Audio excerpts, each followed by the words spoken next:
खुशनसीबी वाली बात है और आपको गर्व महसूस होनी चाहिए कि हम ऐसे साथ हैं, ऐसे लोगों के साथ हैं जो हमें आगे लेके जाएंगे। तो मैं ज्यादा कुछ नहीं बोलूंगा और मैं hand over mic Bharti sir को कहना चाहूंगा। Thank you sir. First of all my charge morning, in fact अभी तक हम लोग नहीं बता पाए ये सिस्टम है जिस कंपनी के लिए हम लोग आए हैं, जो कंपनी हम लोग ज्वाइन करने के लिए या फिर प्रमोट करने के लिए आए हैं। इसमें फर्स्ट ऑफ ऑल मिलने से पहले भी मैं सीखा था एयरफोर्स में कि फर्स्ट ऑफ ऑल जब भी हम लोग पहली बार मिलते हैं किसी से तो क्या करते हैं, पहली बार पूछते हैं तो मॉर्निंग बोलते हैं, लाइक दैट हियर। पहली बार जब भी हम किसी से मिलते हैं तो मॉर्निंग बोलना चाहिए। और हम लोग यहाँ पे अपना माय रिचार्ज आयुर्वेदा की मीट में सम्मिलित हुए हैं। सो ये प्रोफेशन, ये जो इस प्रोफेशन का जो रूल है या फिर जो सिस्टम है कि फर्स्ट ऑफ ऑल हमें सबसे पहले माय रिचार्ज आयुर्वेदा मॉर्निंग बोलना है। सो प्लीज इसको बुरा न मानिएगा कोई भी, हम लोग, मैं भी बुरा कभी मानता था मैम, सॉरी। और क्योंकि यहाँ पे कुछ होता है कि यार माय रिचार्ज आयुर्वेदा मॉर्निंग क्यों बोलेंगे, अभी आफ्टरनून है तो आफ्टरनून क्यों नहीं बोलेंगे, इवनिंग है तो इवनिंग क्यों नहीं बोलेंगे। तो इसका सिंपल सा सिस्टम है, सिंपल सा फंडा है कि जब भी हम पहली बार मिलते हैं तो मॉर्निंग बोला जाता है। जैसे मॉर्निंग में उठते हैं, लाइक दैट हियर हम माय रिचार्ज के आयुर्वेदा के मीट में आए तो माय रिचार्ज आयुर्वेदा मॉर्निंग। सो मेरे कहने से नहीं, माय रिचार्ज आयुर्वेदा के लिए पहली बार हम लोग मिल रहे हैं और मेरे से, इसलिए फर्स्ट ऑफ ऑल पहली बार जोरदार तालियों के साथ बोलिए, जोरदार आवाज में, my recharge Ayurveda morning. Thank you. Now मैं सबसे पहले धन्यवाद देना चाहता हूँ जया मैम को एंड अपना अवतार आलम सर को और रवि रंजन सर को कि सबों ने मेरे को इतना वैल्यूएबल टाइम आप लोग निकाल के मुझे भी दिए कि कुछ दो शब्द मैं बोलूँ, मैं अपना एक्सपीरियंस आप लोग से शेयर करूँ। सबसे पहले मैं बता दूं कि मैं एयरफोर्स में 98 में 6 अगस्त 98 से ज्वाइन किया एयरफोर्स में एज ए सुपरवाइजर एंड 31 अगस्त 2018 तक, यानी 20 ईयर्स में एयरफोर्स किया। बहुत बढ़िया से किया, एक्सीलेंट करियर वहाँ पे मेरा है। और अभी मेरा 20 साल एयरफोर्स करियर और था, लेकिन उसके बावजूद भी मैं स्वेच्छा से, अपना मन से चाहा कि नहीं, मुझे कुछ अपने लाइफ में केवल नॉर्मल एक, जैसे कहते हैं ना नौकरी वाला क्या करता है, थोड़ा सा इंक्रीमेंट मिल गया, कभी 10,000 पेमेंट है तो 12,000 हो गया, 13,000 हो गया, ज़्यादा से ज़्यादा 1 लाख रुपया हो गया, इससे सीमित हो जाता है। तो मुझे कहीं ना कहीं मेरे अंदर में कुछ बातें थी जो लग रहा था कि नहीं, ये थोड़ी मेरे को ना, मेरा जो लाइफ है, मेरा जो सपना है, यहाँ पे थोड़ा सा संकुचित हो रहा है। मैं जो कॉम्प्रोमाइज मूड में आ गया हूँ। और शुरू से जिस दिन the day I have joined the service ना, मुझे वहाँ कुछ ना कुछ खला कि नहीं, यहाँ पे मेरे को कॉम्प्रोमाइज करना पड़ेगा। तो मेरे अंदर में, मेरे जहन में बातें थी। तो मैम अताब साहब, मैं पहली बार 2002 में मैं पोस्टेड था सूरतगढ़ तेजपुर असम में पोस्टेड था।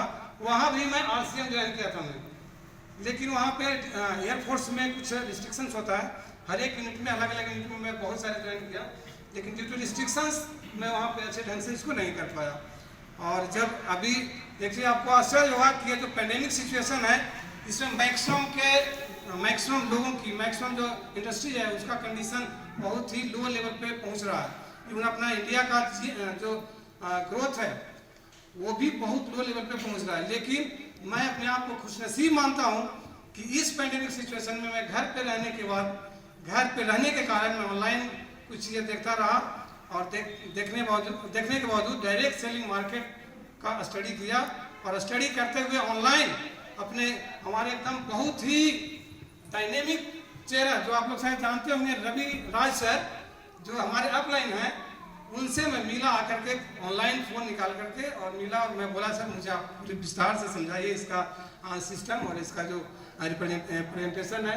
और उन्होंने मेरे को इस कदर समझाया और इस कदर अभी तक ग्रूम किया कि मैं यहाँ पे हूँ। हार्डली मेरे को 5 मंथ हुआ है। मैं 17 अगस्त 2020 को मैं ज्वाइन किया हूँ ये माय रिचार्ज आयुर्वेदा। और मैं बहुत प्रफुल्लित हूँ, बहुत खुश हूँ और मैं बहुत खुशनुमा माहौल में यहाँ पे रहा हूँ। और इतना अच्छा फील हो रहा है कि मेरे कहने से देखिए मेरे बच्चे, मेरे फैमिली, मेरे भाई लोग, मेरी बहन, मेरा भाई, सभी लोग यहाँ पे हैं अभी अवेलेबल। और केवल अवेलेबल नहीं है, एक शख्स को आप देखेंगे, एक हमारे मामा जी हैं जिनके साथ मैं पढ़ा हूँ, जयराम कुमार नाम है, वो नौकरी करते हैं अभी, करते थे मुंबई में as a LDC as a clerk join किए थे, लेकिन अभी यहाँ पे गया में ट्रांसफर कर लिए। दोनों पैर से लाचार और 15 किलोमीटर दूर से आज केवल और केवल माइंड आयुर्वेदा को समझने के लिए, जानने के लिए और बिजनेस को करने के लिए आज यहाँ पे हमारे पास अवेलेबल है। जस्ट इमेजिन करिए, इसने इतनी कड़ाके की ठंड में भी और अभी दोनों पैर से लाचार होने के बावजूद यहाँ अवेलेबल है। तो मैं बहुत बहुत शुक्रगुजार हूँ आपका।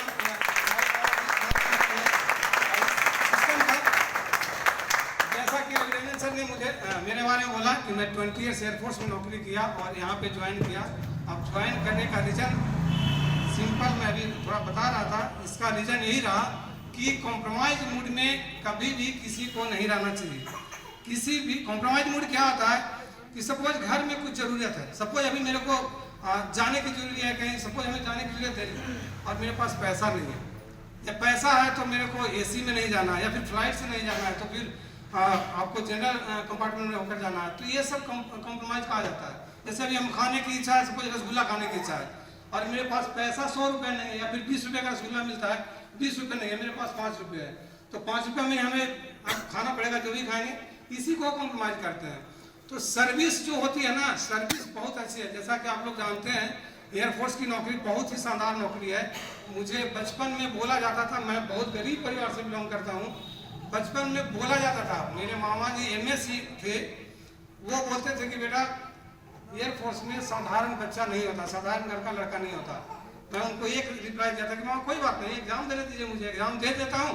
उसके are you audible to me और नॉट? आप लोग सभी मेरे को सुन रहे हैं कि नहीं? यस। अच्छी तरह से आवाजें सुन रहे हैं? यस। Thank you. तो उन्होंने मेरे को बोला कि बेटा नहीं जाओ, कोई फायदा नहीं होगा, लेकिन नहीं, मैं बोला कि नहीं मामा मेरे को जाने दीजिए, एग्जाम देने दीजिए, जो होगा देखा जाएगा, नहीं होगा तो नहीं होगा, पढ़ तो रहा हूँ। फर्स्ट टाइम मैं बिना परमिशन के, आप बिलीव नहीं करेंगे, मेरे पास इतना पैसा नहीं था, मैंने बोलने के टाइम में, अभी भी जब भी मैं बोलता हूँ ना, इतना इमोशनल हो जाता हूँ, क्योंकि हम लोग इंडियन लोग बहुत ज़्यादा इमोशनल है। मेरे पास पैसा नहीं था और मामा जी से मैं ज़बरदस्ती जा रहा था, मामा जी कहने के बाद, मना करने के बाद भी, कलकत्ता में मेरा सेंटर था, मेरे पास पैसा नहीं था ट्रेन टिकट का, फिर भी मैं कलकत्ता गया ट्रेन टिकट का, विदाउट ट्रेन टिकट लेकर, विदाउट ट्रेन टिकट यहाँ से गया कलकत्ता। कलकत्ता के पहले एक रेलवे स्टेशन है लिलुआ में मैं उतरा, मतलब ऐसे ही जैसे अपना कस्ता या लोकल स्टेशन होता है ना, वैसा वहाँ पे उतरा दिमाग से, वहाँ से उतर करके 4 रुपये का टिकट लिया और फिर हावड़ा स्टेशन पे उतरा, क्योंकि वहाँ पे कोई TT वगैरह ना पकड़े। 4 रुपये के टिकट लिया और वहाँ से फिर एक हमारे रिलेटिव रहते हैं वहीं पर, हमारे रिलेटिव नहीं, गाँव के मामा यहाँ के गाँव के, उनको कॉल किया कि देखिए ऐसी सी बात है, मामा जी लगते हैं वो, मेरे को वहाँ पे एग्जाम देने जाना है। तो वो बोले बेटा आ जाओ ना, जब यहाँ आ गए तो मैं पहुँचा देता हूँ। वहाँ पहुँचा दिए और विल नॉट बिलीव, मेरे को उस टाइम फर्स्ट टाइम एग्जाम दिया, फर्स्ट टाइम में ही मेरा हो गया और मेडिकल वगैरह सभी हो गया। और मैं जैसा कि बताया 20 साल एयरफोर्स की नौकरी भी किया, लेकिन वो मेरा जज्बा था एयरफोर्स ज्वाइन करने का, और एयरफोर्स ज्वाइन करना चाहिए, बहुत बड़ी सर्विस है, अच्छी सर्विस है। एज सुपरवाइजर ज्वाइन किया, सुपरवाइजिंग किया, अच्छा से एक्सीलेंट करियर किया, लेकिन जो वही मेरा सपना था कुछ बनने का, जो करने का, फैमिली को उठाने का, अपने कुछ समाज के लिए करने का, वो वहाँ पे पूरा नहीं हो सकता था। 24 घंटा हमें बाउंडेड रहना था। सो मैं ये सब करियर लिया और रवि सर के माध्यम से मैं बहुत खुशनसीब हूँ कि रवि सर के माध्यम से यहाँ पे आज ज्वाइन किया। तो सर आप लोग से एक, यदि 5 मिनट टाइम है आप लोग के पास, सर प्लीज़ बुरा मत मानिएगा, मैम यदि आप 5 मिनट मेरे को टाइम देना चाहते हैं तो मैं कुछ आज ऐसी चीज़ें बताना चाहता हूँ कि आखिर हम पीछे क्यों रहते हैं, हमारे अंदर में क्या कमी रह जाती है, हम क्यों ऐसे नहीं बनते हैं। आप लोग का ज़्यादा एक्सपीरियंस है मैम, प्राइवेट से, सिविल से लेकर के सर्विस से भी। 2 minute sir, 2 minute. Thank you sir. ABC formula एक होता है, A to Z एक फॉर्मूला है हम लोग के लाइफ का, हम लोग के क्वालिटी का। शॉर्टली 2 मिनट केवल टाइम है, शॉर्टली में बोलता हूँ, वो हम लोग के अंदर की क्वालिटी है। क्या क्वालिटी देखिए, A for attitude, attitude means हमारी सोच होती है, हमारे विचार होता है, ऑलवेज हमें पॉजिटिव होना चाहिए किसी चीज़ करने के लिए, जैसे मैं किया। Then B for belief and vision. Belief means होता है विश्वास, ऐसा विश्वास होना चाहिए जैसे अभी हमारे प्रूफ है कि मैं कभी किसी से पीछे नहीं हटा, मना करते हैं फिर भी मैं इतना विश्वास था कि मैं किया। देन सी फॉर कमिटमेंट, यदि मैं कमिट कर दिया, यदि किसी भी काम के लिए कमिट कर दिया, then committed means committed, I have to do means I have to do, ऊपर वाले को साथ रखिए और आगे बढ़िए, हो जाएगा। Then T, T for dream, सपना। सपना ऑलवेज हमें छोटा नहीं होना चाहिए, सपना जो जन्म लेता है ना वही आगे बढ़ता है। ऐसा नहीं गरीब आदमी धीरूभाई अंबानी को ले लीजिए, वही बहुत गरीबी से बढ़ा है, तो सपना हमारा इतना ऊंचा होना चाहिए, इतना ऊंचा होना चाहिए कि हमें उसको पकड़ने के लिए फिर प्रयास करने की हिम्मत मिलेगा। यदि सपना ही हमारा छोटा होगा तो कैसे हम प्रयास करेंगे। Then E for enthusiastic, enthusiastic means उत्साह या डल, हम डल हैं उत्साहित हैं वो हम खुद कर सकते हैं, यदि उत्साहित हैं तभी करेंगे। Then A for focused, focused और फिकर। फोकस्ड मीन्स यदि आप बीएससी करने के लिए या फिर कोई काम करने के लिए फोकस हो गए, मीन्स हमारा पूरा मतलब शरीर और मन और हर चीज, तन मन धन टोटल फोकस होना चाहिए उसी पे, then only we can achieve the thing. Then G for good at duplication. Good at duplication में पहले भी सीखा था, और इस बिजनेस का एक बहुत बड़ा सिस्टम है, इस बिजनेस का बहुत बड़ा रोल है गुड एट डुप्लीकेशन, जो हमें करना चाहिए, डुप्लीकेट करना चाहिए। जैसा मैं हूँ, जैसा मैं सीखा हूँ कंपनी के लिए, मुझे वैसा करना चाहिए, तभी हमारे फॉलोअर होंगे, तभी करेंगे जी। Then H for hard worker.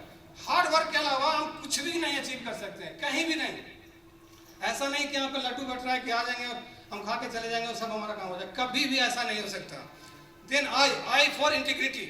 Integrity means integral होना चाहिए, दृढ़ होना चाहिए, दृढ़ संकल्प होना चाहिए, हमें कभी भी पीछे मुड़ कर देखने की जरूरत नहीं है, आगे बढ़ गए मीन्स बढ़ गए। Then J for jovial. Always हमें हंसमुख होना चाहिए, अंदर से हमें हमेशा खुश होना चाहिए। रीजन भी है, एक बच्चा जो खुश होता है बहुत अच्छा लगता है, लेकिन जो रोता है उसमें सभी लोग थोड़ा उसमें कमी रहती है और लगता है कि ना ये दिक्कत है, वहाँ पे थोड़ा सा नाराज भी होता है। J for jovial. देन के फॉर काइंड। काइंड मीन्स दयालु, आगे वही बढ़ता है, हम आगे वही हम लोग तभी आगे बढ़ सकते हैं जब हमारे अंदर में काइंड की भावना हो, दया की भावना हो, और आज तक रिकॉर्ड रहा है जो दयावान है वही आगे बढ़ा है। Then L for loyal for company. जैसे माइंड साझा वेदा हमारी कंपनी है, इसके लिए हमें लॉयल होना चाहिए, ना कि हमारे इसके अगेंस्ट में हम यहाँ पे कुछ और बोल रहे हैं, बाहर कुछ और बोल रहे हैं। Then M for motivation. Motivated, 100% motivated होना चाहिए, यदि आपने ठान लिया कि ये करना है तो करना है। Then M for nonsense persons. Nonsense person क्या होता है कि सपोज मैं यहाँ पे हूँ, हम लोग यहाँ पे हैं, अब यहाँ के पास जो चीज़ नहीं है, सपोज यहाँ पे ये बोर्ड छोटा है, अब वो लोग बोलेगा क्या ना, अरे यार बड़ा बोर्ड रहता तो अच्छा होता। ये नॉनसेंस पर्सन की पहचान है, जो चीज़ें नहीं है ना उसी पे वो फोकस करेगा, जो हमारे पास है उस पर फोकस नहीं करेगा। नॉनसेंस पर्सन नहीं होना चाहिए, हमारे अंदर में है तब है तो बहुत अच्छी बात है, नहीं है तो हमें डेवलप करने की जरूरत है। Then O for optimistic. Optimistic हम जानते हैं आशावादी। आशावादी, भगवान पे विश्वास करिए तभी हम आगे बढ़ सकते हैं। देन पी फॉर होता है हम लोग पैशनेट। पैशनेट मीन्स जुनून, हमारे अंदर में इतना जुनून होना चाहिए कोई काम करने की कि यदि हम चाह जाए तो हो जाएगा, हम एक बार डिसाइड कर लिए मीन्स हो जाएगा। P. Then Q for quick retaliation. हम लोग के डिफेंस भाषा में रिटेलिएशन बोलते हैं, क्विक रिटेलिएशन। जैसे यहाँ पे सपोज कोई सामान आपको जैसे गिरा हुआ है, अपोजिट लगा हुआ है, तो कोई किसी की नजर पड़ी ना तो किसी से पूछने की जरूरत नहीं है, आके तुरंत सुधार दीजिए, इतनी हिम्मत होनी चाहिए। या सर ने बोला या किसी ने बोला कि भारती आप ये कर दो, तो ऐसा नहीं कि 10 बार सोचेंगे यार ऐसे होगा, नहीं, तुरंत कर दिए। Q. Then R for reception. Reception जानते हैं, तो रिसेप्शन से बना रिसेप्टिव। रिसेप्टिव मीन्स हमने सीखने की इच्छा हमारे अंदर में होनी चाहिए, जो भी जैसे यहाँ पे हैं तो सीखने की इच्छा होनी चाहिए, कुछ आगे बढ़ने के लिए कुछ सुनने की इच्छा होनी चाहिए। Then S for submitted to the system. Submitted to the system means कोई भी सिस्टम में हम काम करें, पढ़ाई में कहीं भी, हमें 100% वहाँ पे सबमिशन होना चाहिए। देन टी फॉर, एक थोड़ा सा लंबा हो रहा है सर, टी फॉर होता है टी फॉर टाइम मैनेजमेंट। कुछ और आता है, लेकिन टाइम मैनेजमेंट, जो आदमी टाइम या बच्चा या स्टूडेंट्स जो टाइम मैनेज नहीं किया वो ऑलवेज असफल रहा है। इसलिए टाइम मैनेजमेंट बहुत ही जरूरी है। Then you for ultra